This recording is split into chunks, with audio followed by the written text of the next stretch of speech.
sensors. Sky Harbor looking at 53 degrees, the dew point 33, humidity 46%, and any moisture really well outside of our forecast area. We are seeing some pretty significant storm activity well to the east of us, but tonight we're looking pretty good. We're going to see high pressure as the dominant feature the next several days. This ridge amplifying, and with that dry and warm conditions settling in over Arizona. So any snow, rain out of the picture, at least for the time being, and then it might be back in our forecast. We'll talk about that in just a moment. Temperature-wise, look at the comparison between yesterday and tonight with some of these numbers. Much warmer in locations like Sedona, where we're 13 degrees warmer at this hour, a whole 14 degrees warmer for the Grand Canyon, 9 degrees warmer in Bullhead City, and then 11 degrees warmer in Nogales. Douglas, 11 degrees warmer at this hour also, but that still leaves us with relatively cool temperatures, at least up into northern Arizona. Tonight, below freezing already in places like Flagstaff and Winslow, where we're in the mid to upper 20s. 33 for Kingman tonight, and upper 30s for Stafford. 46 degrees right now for Nogales. And the Valley tonight, see numbers ranging anywhere from mid 40s in Gateway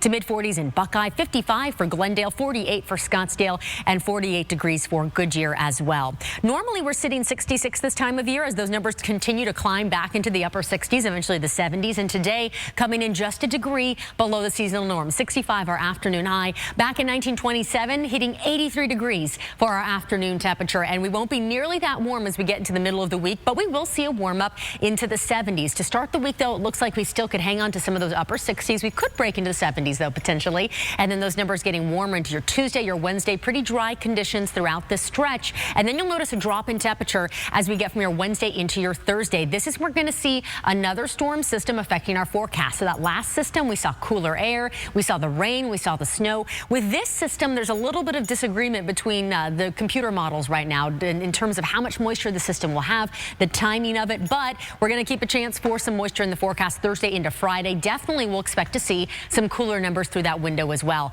The national picture, as you'll notice, is well, pretty active in some pockets and quiet in others. We continue to see storm activity through parts of the southeast and some snow pushing through parts of the Ohio Valley, pushing into the northeast. Well, another system is going to bring another round of cold temperatures and snow to the middle of the country. We're getting really a cold Arctic blast. You'll notice out of Canada into parts of the United States, leaving us with temperatures that are very chilly. We're talking numbers like this: 1 degree for Minneapolis tomorrow, just 5 degrees for Chicago, only a degree warmer than that for Bismarck, and with that snow showers. And when you factor in the wind chill, we're looking at numbers that are in negative territory. Of course, you get farther to the south and it's not so bad. We're looking at temps that are around 50 degrees through parts of Texas tomorrow. If you're in Florida, while it may be a soggy day, you're going to be in the 70s and in the 80s. And for us tonight, we'll be chilly, but not as cold as what we saw the past few days. No freeze warnings or watches in effect. 42 overnight for Lake Havasu, upper 20s for Globe, and then 26 degrees expected overnight in Safford. Still in the 40s tonight for Yuma. We'll be, though, in the teens for Flagstaff and Winslow, and the 9 degrees overnight for the Grand Canyon. To kick off your next day, we're going to see 65 for Lake Havasu, 59 for Safford, warming up to mid-50s for Globe, 56 for Sedona, and 51 for the Grand Canyon. Window Rock, 48 degrees. So tonight, 42. We're getting out of that freezing territory, at least for Sky Harbor, the outskirts of the valley. You could see cooler numbers than that, still in the